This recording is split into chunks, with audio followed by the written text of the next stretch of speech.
J'aimerais réinviter le docteur Nebosha Kovachina, cette fois-ci pour présenter les résultats de l'enquête nationale sur les soins primaires qui a eu lieu l'automne dernier, à laquelle vous avez peut-être participé. Donc, il va nous présenter les principaux enseignements des données recueillies, les divergences d'opinion aussi entre les régions.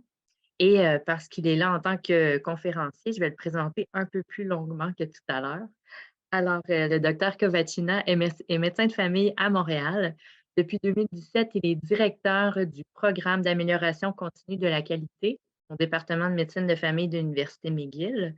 Il a joué un rôle consultatif dans différents projets et initiatives provinciaux et nationaux en matière d'amélioration continue de la qualité des soins primaires.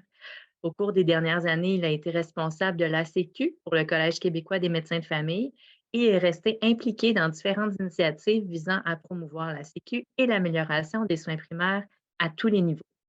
Il est également conseiller médical et expert en ACQ au sein du groupe Innovation Santé, l'organisation responsable de la mise en œuvre du modèle du Centre de santé de la personne au sein du Service correctionnel du Canada. Il est l'un des fondateurs de l'Académie Qualité Santé, aussi un des deux responsables du projet Nos soins au Québec avec la docteure Mylène Breton, projet auquel vous participez présentement. Encore une fois, la présentation PowerPoint sera en français uniquement, mais elle va être traduite et vous sera transmise rapidement après la rencontre. Merci de votre compréhension. Donc aujourd'hui, je suis avec vous pour présenter les résultats de l'enquête nationale. Donc, on va parler un peu des statistiques qui vont vous aider à réfléchir un peu ce que vivent les Canadiens au niveau des soins primaires, puis un peu sur leur impression et leurs souhaits au niveau de qu'est-ce que les soins primaires devraient être. Pour commencer, je vais me présenter. Donc, mon nom, c'est Neb Kovachina. J'aimerais ça qu'on se tutoie. Donc, s'il vous plaît, vous pouvez m'appeler Neb sans problème. Surtout pas docteur. Donc, pour faire aussi parenthèse, on va essayer aussi de démédicaliser un peu ce processus avec vous. Il n'y aura pas juste des médecins autour de la table. Donc, aujourd'hui, on se retrouve deux médecins à vous présenter, mais dans le futur, on aura beaucoup d'autres professionnels et aussi des patients qui vont participer à la discussion avec vous. Quand on nous a dit plus tôt, donc je suis co-responsable pour le projet au Québec. Je suis avant tout un médecin de famille. Donc, depuis maintenant 15 ans, je travaille à Montréal. Je travaille dans le quartier Côte-des-Neiges, donc un quartier assez défavorisé avec beaucoup de nouveaux arrivants. Je travaille au GMF, donc au groupe de médecine de famille, ce qu'on a appris ce matin, universitaire. Donc, c'est une clinique qui s'occupe aussi de l'enseignement aux étudiants et aux résidents. Je travaille aussi à l'hôpital en obstétrique. Donc, je fais des suivis de grossesse aussi et de l'obstétrique à l'hôpital Saint-Mary. Finalement, c'est ça. Donc, je suis aussi au département universitaire de McGill, à travers lequel j'ai travaillé avec Dr. Kieran de Toronto sur plusieurs projets. Donc, on se connaît par ce travail-là. Voilà. Donc, on va commencer. Donc, juste pour faire un rappel, donc l'enquête nationale, c'était donc ce grand sondage qui a été fait dans tout le Canada avant même de commencer avec les panels sur les priorités. Donc, ça nous a quand même appris beaucoup de choses. Ce sondage-là, donc vous pouvez aller le voir vous-même aussi. Donc, le site web on va vous le donner. Vous pouvez le naviguer facilement question par question pour regarder différents résultats et comparer différentes régions canadiennes au niveau des résultats. Juste pour faire une description rapide un peu au niveau du sondage, c'était fait entre 20 septembre et le 20 octobre 2022. On a eu donc au total une analyse de presque de 9 300 personnes qui ont complété le sondage.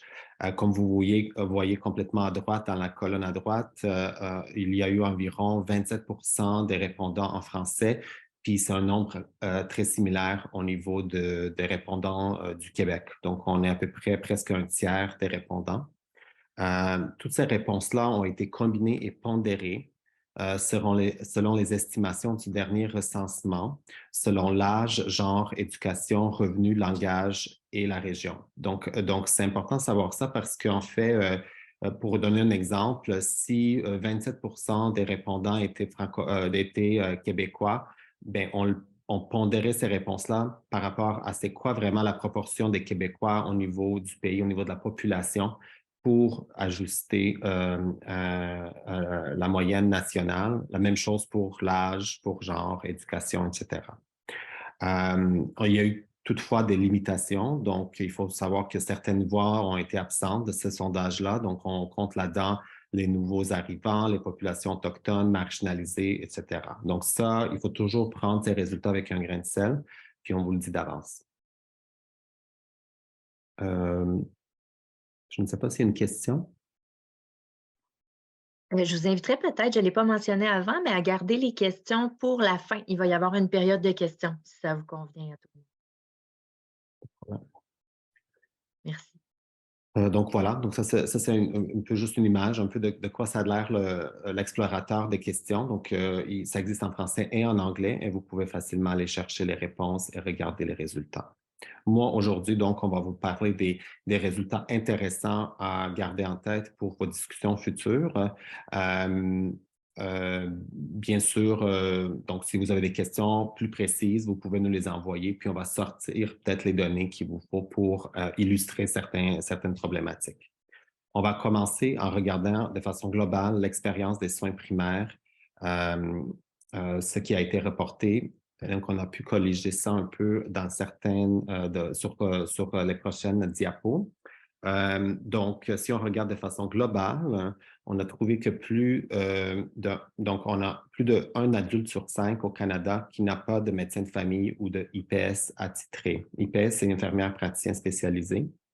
Donc, quand on regarde ça sur la population canadienne, ça nous donne à peu près 6,5 millions, ce qui représente 22 de la population âgée de 18 ans et plus. Donc, on a regardé vraiment selon les répondants du sondage et on a gardé donc la population de 18 ans et plus comme population de référence. Ce qu'on voit, c'est que certaines régions sont mieux que d'autres. Et malheureusement, nous, au Québec, on se situe vraiment à la fin de la liste. Donc, on est vraiment avec les provinces maritimes les pires. Donc, on a 31 de notre population d'adultes qui n'a pas de médecin de famille ou d'IPS attitré. Puis on est aussi les plus bas au niveau de la question qui était est-ce que vous avez déjà eu un médecin de famille ou d'IPS? Puis ça, c'est donc, on a 11 de répondants qui n'ont jamais eu de médecin de famille ou d'IPS attitré. Donc, pour nous, quand on regarde un peu le diagramme en haut qui dit 1 dans 5 n'ont pas de médecin de famille d'IPS, au Québec, on est dans 1 dans 3.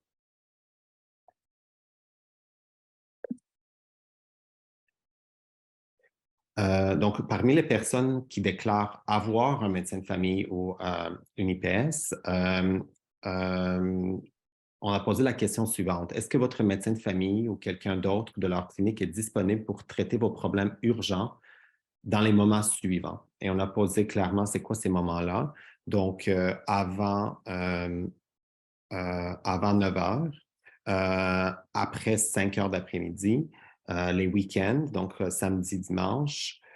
Puis on a eu la réponse donc que on voit que en général, donc au Canada, 37 des personnes qui ont un médecin de famille déclarent que leur professionnel n'était pas disponible avant 9 heures ou après 5 heures ou en fin de semaine.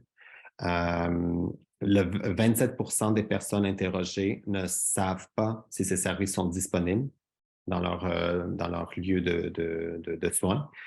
Et au Québec, ce chiffre-là est semblable, donc on est à 31 Ça, on parle des personnes, bien sûr, qui ont déjà ils sont fait attitrer un médecin de famille ou un IPS.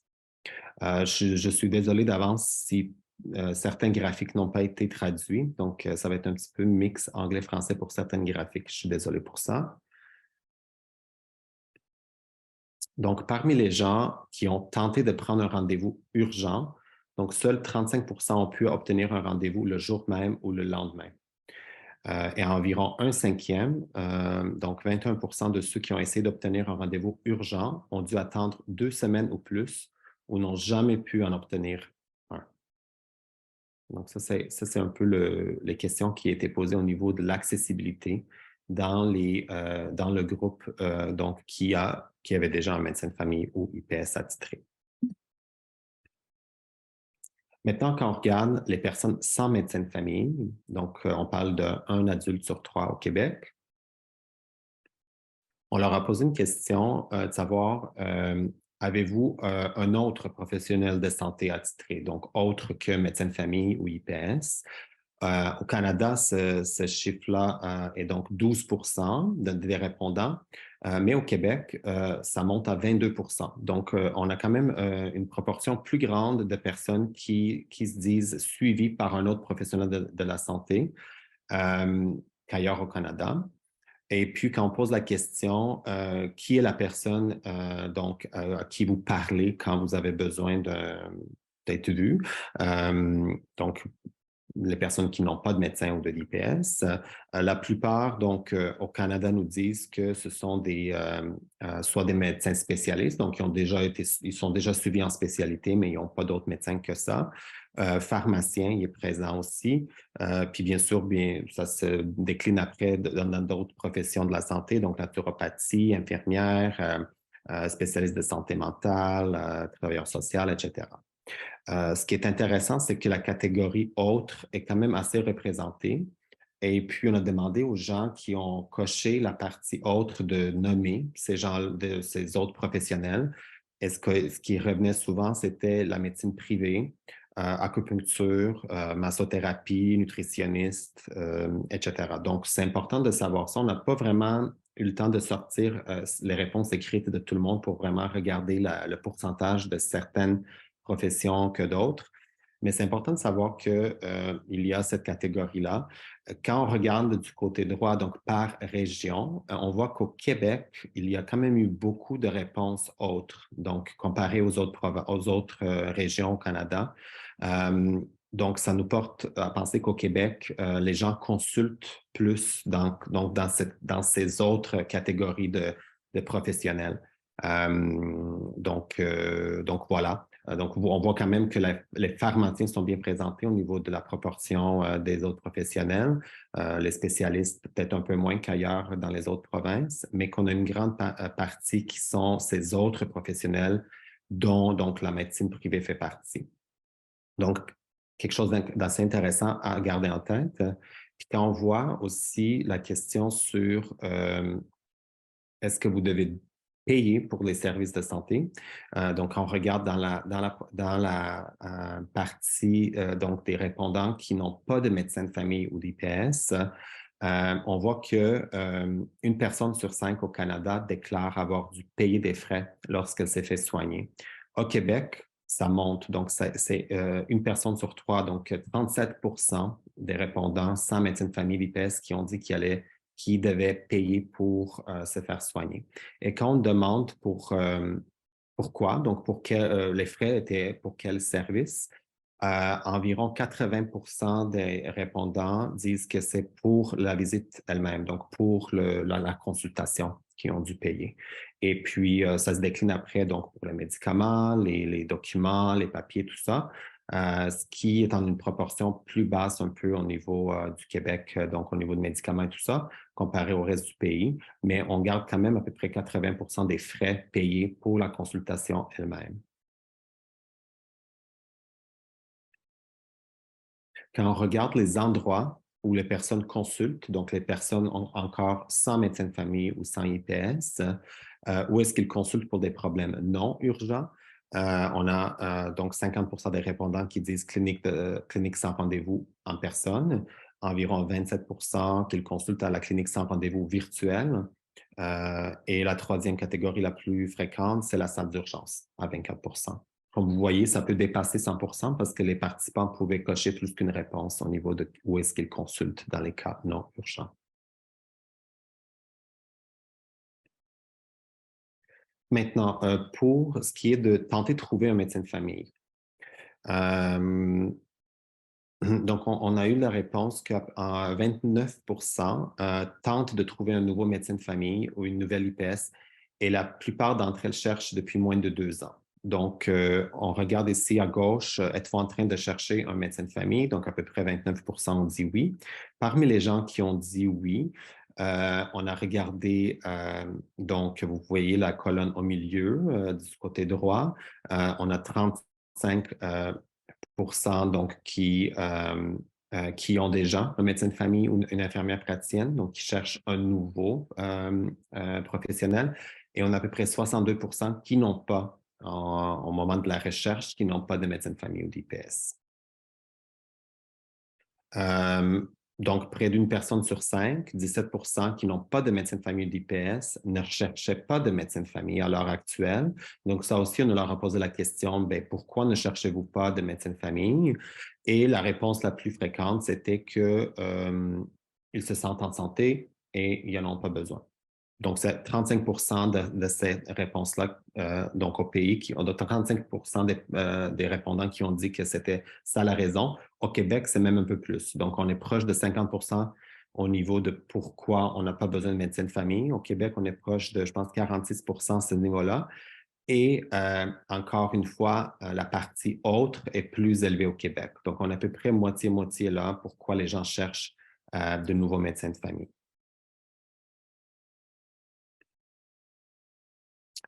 Parmi ceux qui essaient de trouver un nouveau médecin de famille ou une nouvelle IPS, donc voilà, donc ici, on leur demande pourquoi. Donc, vous avez déjà un médecin de famille, pourquoi vous cherchez un autre?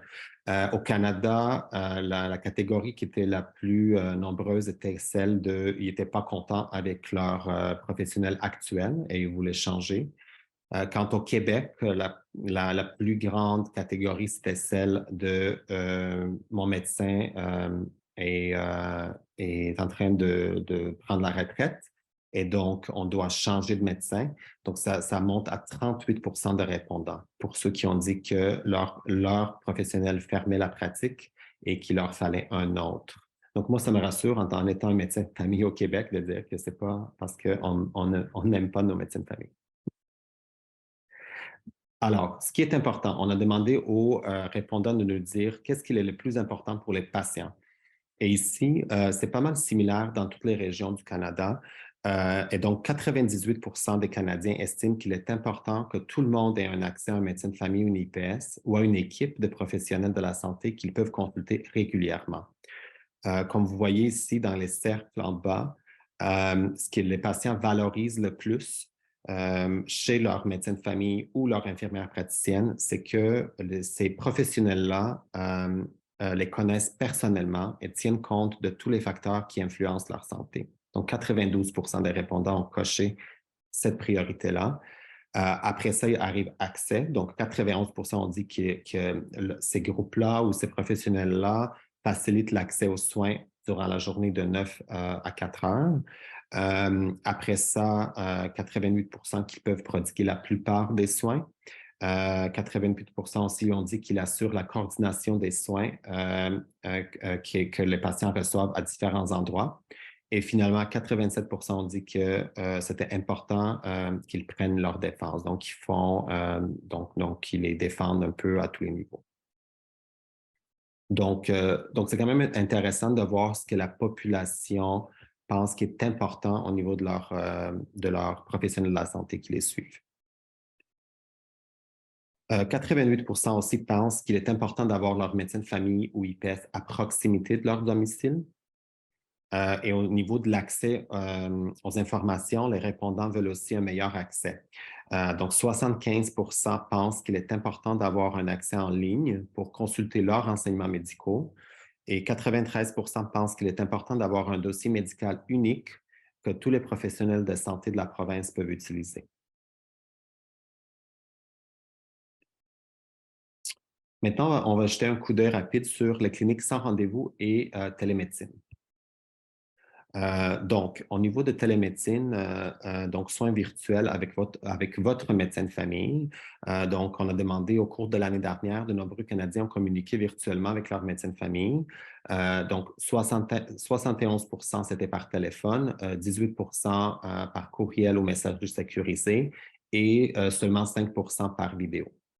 Quand on leur parle des cliniques virtuelles sans rendez-vous, donc on a posé la question, on a interrogé les gens à propos de nouveaux services virtuels qui permettent de communiquer facilement par téléphone, vidéo ou clavardage, mais sans connaître le médecin, sans que celui-ci ait accès au dossier médical et sans qu'il soit possible de fixer un rendez-vous de suivi en personne.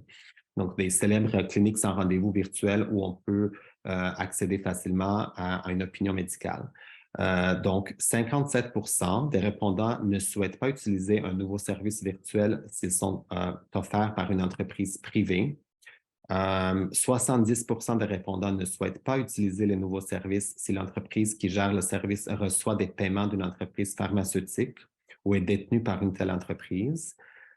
78 des répondants ne souhaitent pas utiliser les nouveaux services virtuels si les services sont facturés alors qu'ils seraient gratuits auprès de leur médecin traitant ou de leur IPS. Et finalement, 84 des répondants ne souhaitent pas utiliser les nouveaux services si l'entreprise qui gère le service vend leurs données de santé à des entreprises pharmaceutiques ou à des compagnies d'assurance. Donc, ceci sont quand même des opinions intéressantes au niveau de la population, puis les consensus qui semblent sortir.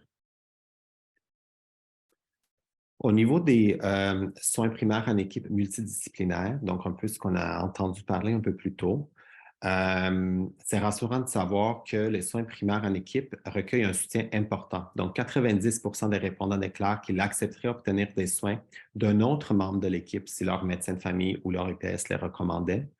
On a demandé aussi, selon les répondants, qu'est-ce qu'ils pensent, qui devrait faire partie des équipes multidisciplinaires. Donc, on voit ici la liste infirmières praticiennes, infirmières, pharmaciens, psychologues, physiothérapeutes, travailleurs sociaux. Donc, ça revient un peu à supporter l'idée qu'on s'en va dans un modèle multidisciplinaire, puis que la population aussi le voit et donc est tout à fait d'accord et tout à fait confortable avec cette idée-là. Quand on parle des soins primaires réimaginés, on a posé un peu la question ouverte aux personnes et on a regardé un peu ce que les gens pensent. Donc, ce qui est intéressant, c'est que les répondants à l'enquête se sont montrés favorables à l'organisation des soins primaires similaires à celui du système scolaire public au Canada. Ils sont prêts à envisager une organisation différente des soins.